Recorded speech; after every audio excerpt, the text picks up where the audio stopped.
So let's start off with number 10, Tom Hanks. He's really holding on to his Christian faith right now because he has tested positive for COVID-19. But anyways, Tom Hanks was raised Catholic and Mormon, and he described himself as a Bible-toting evangelical in his teenage years. He then later converted to the Greek Orthodox Church before marrying Rita Wilson, and they actually still attend the church. Then next up, we have the actress Nicole Kidman. So in an interview with Vanity Fair, Nicole Kidman had said that her, as well as her husband Keith Urban, regularly attend church with their children. And in a quote, she said, "That's how we are raising our family. I have a very Catholic grandmother and I was raised praying, so that had a massive impact. I wouldn't say it's absolutism, there's constant questioning." So although she does, yes, regularly attend church with her family, she's still opening to explore her religion because she just doesn't have all the answers. Chris Pratt, he's also a celebrity who is Christian. He's an actor and he has been Christian since he was a teenager. And a few years ago, when he accepted his award at the 2017 Teen Choice Awards, he said, "I would not be here with the ease and grace I have in my heart without my Lord and Savior, Jesus Christ." Also, there was one time he made an Instagram post for his fiancée, Katherine Schwarzenegger, where he said that he was proud to live boldly in faith. The next celebrity on this list is Jane Fonda at number 7. She was a star of Grace and Frankie, and she shared her journey with Christianity in a blog post on her website. And she said, "Now as I entered my 6th decade and with much work, I could feel myself becoming whole, and I knew this is what God is." That's what she wrote. And at number 6, we have Mark Wahlberg. Now, he's an actor and he told Relevant magazine that he credits his Christianity for all of his success that he's found in Hollywood.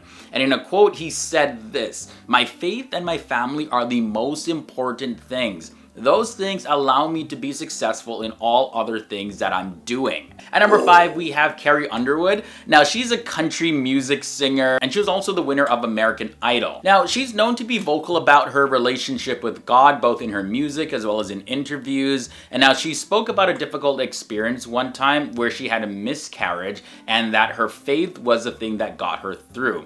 In her own words, she said, "For the first time, I feel like I actually told God how I felt." She continued to say, "That was like a Saturday. And the Monday I went to the doctor to confirm another miscarriage, and they told me everything was great." Alright guys, so at number 4, I couldn't do this video without mentioning Tim Tebow. Now, Tim Tebow, he's an NFL quarterback, and he's perhaps one of the most prominent Christian athletes in sports today. Tim Tebow, he's known for praying during his games and after making big plays. Although he doesn't really speak a lot about this subject of religion and Christianity and all of that, he does remain a strong supporter of Christianity. As a matter of fact, back in the year 2008, so over a decade ago, for a church service in Texas, he said, "Regardless of what happens, I still honor my Lord and Savior Jesus Christ, because at the end of the day, that's what's important, win or lose. We need to get back to one nation under God and be role models for our kids." Now, for number 3, we have Justin Bieber. Now, Justin Bieber, he's a pop star. Everybody knows Justin Bieber, and he's been extremely vocal about his Christian faith, especially recently when he got married. At award shows, he's also even known to thank God and also thank Jesus for his success. Now, Justin Bieber's transformation, it really started to take place more recently after he committed a series of offenses in his adult years, and his new outlook on life is largely attributed to the mentoring that he received from pastors Carl Lentz, Judah Smith, Chad Veach, as well as Rich Wilkerson Jr. So he's doing what he can to turn his life around. When you even look at pictures of him, you can tell he's in a transition period in his life, getting more serious about his Christian relationship and faith. Celebrity number 2 is Denzel Washington. Fantastic actor, Oscar-winning actor Denzel Washington. He's spoken about his faith in interviews. He said this in his own words, "The fundamental message is in the Bible, which I've read 3 times from front to back, along with some of the Quran and the Torah." And this is an interview with Parade magazine. And he continued to say, "If you don't practice love, you're missing the point. I believe in Love Thy Neighbor. And finally, we reached number 1, and that celebrity is Kim Kardashian. Surprise! Yeah, Kim Kardashian. She's opened up many times about how her husband's Christian faith has really impacted her and her family. Now, there's one time when she appeared on an episode of The Real, and Kim Kardashian, who's also a businesswoman, she explained how her husband Kanye West, which we can probably talk about in another episode, like literally a whole episode dedicated to Kanye West. But anyways, she talked about how he had become increasingly concerned about how to raise their kids, and he wanted to ensure that they did not have any unrestricted access to many of the damaging aspects of modern culture. Now, she said, "The kids are getting older. He's very cautious about what we have in the house. We got rid of the TVs in the kids' rooms and removed makeup from North's room." And North, by the way, is her and Kanye West's daughter. And then she continued to say, he's been had this epiphany of being this, not that he wasn't an amazing dad, but being a little bit more strict as a dad and being very forceful on the imagery that's in our household and what they see. So definitely Kim Kardashian's role in Christianity has a lot to do with how she's raising her kids with her and her husband Kanye West. So let's start right here. At number 10, we have Bahe Eldin Ahmed Hussein El-Akkad. Bahe is an Egyptian former Muslim imam. Now, for more than 20 years, he was a member of a fundamentalist Islamic group called Dawa el-Tabligh. And now this group aimed to convert non-Muslims without violence. He also led a mosque community in Al-Haram in Giza area that's pretty close to Cairo. Now, back in the year 1994, he published Islam, the Religion, which was a book of over 500 pages, and it reviewed the beliefs of Islam. He later began to question certain Islamic beliefs, after which he converted to Christianity in January of 2005. This was after doing extensive studies of Christianity. On April 6, 2005, he was arrested by the State Security Intelligence on suspicion of blasphemy against Islam. He was also accused of insulting a heavenly religion, a misdemeanor that's under Article 98F of the Egyptian Penal Code. He was finally released from prison on April 28, 2007. Mossab Hassan Youssef is at number 9. Now, Mossab Hassan Youssef was born on May 5th, 1978, and he was a Palestinian who worked undercover for Israel's Internal Security Service, Shin Bet, from the years 1997 all the way up until the year 2007. Now, the Shin Bet considered him its most valuable resource with the Hamas leadership. Now, the information that Youssef supplied prevented dozens of attacks on Israelis. They exposed numerous Hamas cells, as well as assisted Israel in hunting down many militants, including the incarceration of his own father, who was a Hamas leader named Sheikh Hassan Youssef. In March of 2010, he published his autobiography titled Son of Hamas.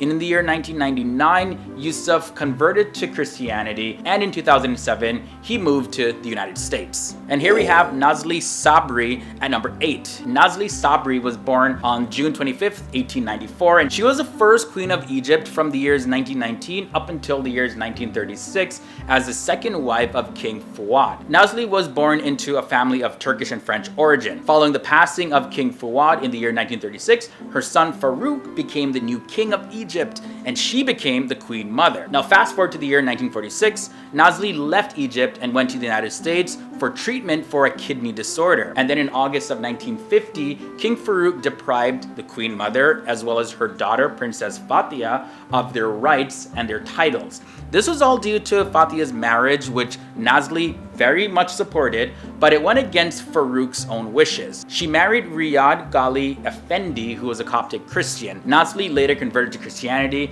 and she changed her name to Mary Elizabeth. Moving on to number 7, we have Muhammad Ali Saneldin. He was born on November 12, 1933 in Uruguay into a Lebanese-Argentine family. Now, he was an Argentine army colonel who participated in 2 failed uprisings against the democratically elected governments of both President Raul Alfonsin and President Carlos Menem in 1988 and 1990. He converted from Judaism to Roman Catholicism during his youth. And by the way, the Druze faith incorporates elements of Ismailism, which is a branch of Shia Islam. He remained a devout Roman Catholic throughout his entire life after that, and even devoting his men in the army to the Virgin of the Holy Rosary as well. Now, in an interview on his goals during his military career, he said this: "We fought for the same goal, which is nationality and the Christian faith." Abdul Rahman comes in at number 6. Abdul Rahman was born in 1965. He was an Afghan citizen who was arrested in February of 2006 and threatened with the death penalty for converting to Christianity. On March 26, 2006, under heavy pressure from foreign governments, the court returned his case to prosecutors, citing investigative gaps. He was released from prison to his family on the night of March 27th. And on March 29th, Abdul Rahman arrived in Italy after the Italian government offered him asylum. His arrest and trial brought international attention to the apparent contradiction of the Constitution of Afghanistan, which recognizes both a limited form of freedom of religion and the Hanafi school of Islamic jurisprudence, which mandates a death penalty for male apostates from Islam. The case gained a lot of popularity and attracted widespread international condemnation, notably from the United Kingdom as well as, of course, the United States, both of whom led the campaign to remove the Taliban in the year 2001 and are the main donors to the aid of Afghanistan. So let's jump into number 5. We have Johannes Abbataranian. Johannes Abbataranian was born in Erzurum, Ottoman Empire on June 30th, 1861. He was born Muhammad Shukri, according to his autobiography, and was a Turkish descendant of the Islamic prophet Muhammad. He was born into a Muslim family, and his mother was deaf and blind and mute as well, and she passed away when he was only 2 years old. His father was a dervish. Now, dervish or darvesh in Islam can refer broadly to members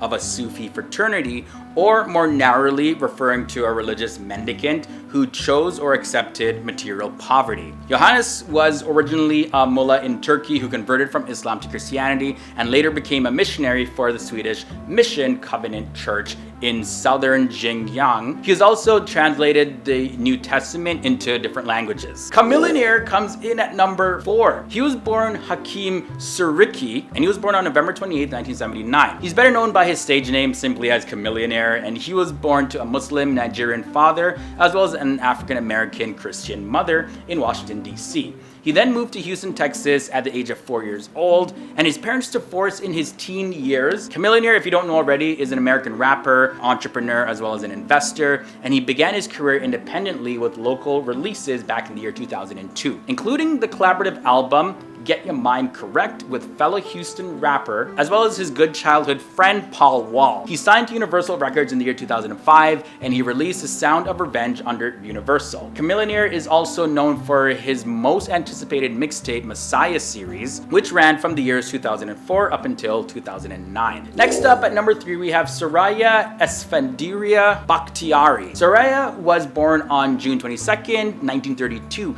and now she was a queen consort, or the Shahbanu of Iran, as the second wife of Shah Mohammad Reza Pahlavi, who was married in 1951. Now, their marriage was under a lot of different pressures, especially when it became clear that she was infertile. She rejected the Shah's suggestion that he might take a second wife in order to produce an heir, as he rejected her suggestion that he might abdicate in favor of his half-brother. Now, being half German Christian, she was mistrusted by the Shah clerics, and she was also resented by the Shah's mother. Soraya later wrote about herself and Iran, and this is what she said in her own words: "I was a dunce. I knew next to nothing of the geography, the legends of my country, nothing of its history, nothing of the Muslim religion." Soraya's upbringing had been entirely German and Catholic, which left her with a mixed identity and made her the object of much distrust in Iran, with Muslim clerics saying that the Shah should not marry this half-European girl who was not raised a Muslim. After a brief career as an actress and a liaison with the Italian film director Franco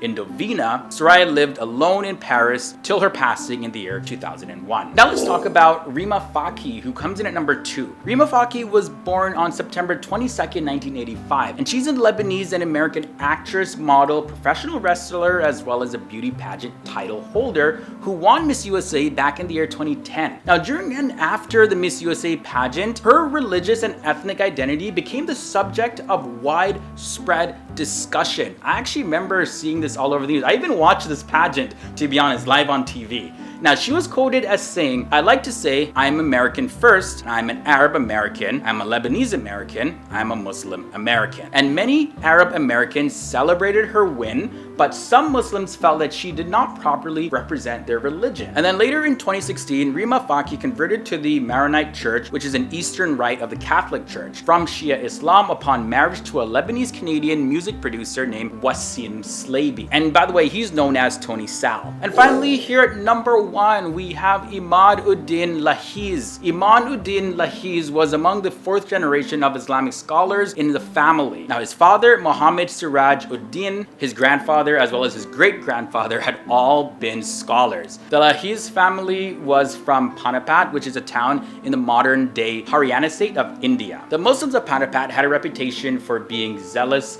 in the faith of Islam and were well-versed in Islamic jurisprudence. Imad-ud-Din Lahiz was a writer, and he translated the Quran into Urdu and also composed several Bible commentaries. He had converted to Christianity on April 29, 1866, together with his father and brother, and the main cause behind his conversion was to ensure his attainment of salvation. His conversion was followed by his wife, his 5 sons, as well as his 4 daughters. Based on his own account, this is what Imad had to say. "Many people, among them my elders, friends, acquaintances, and others, have expressed various ideas of their own about me. Others say that I became a Christian for worldly gain. Some Orthodox Muslims cannot believe that I have really become a Christian."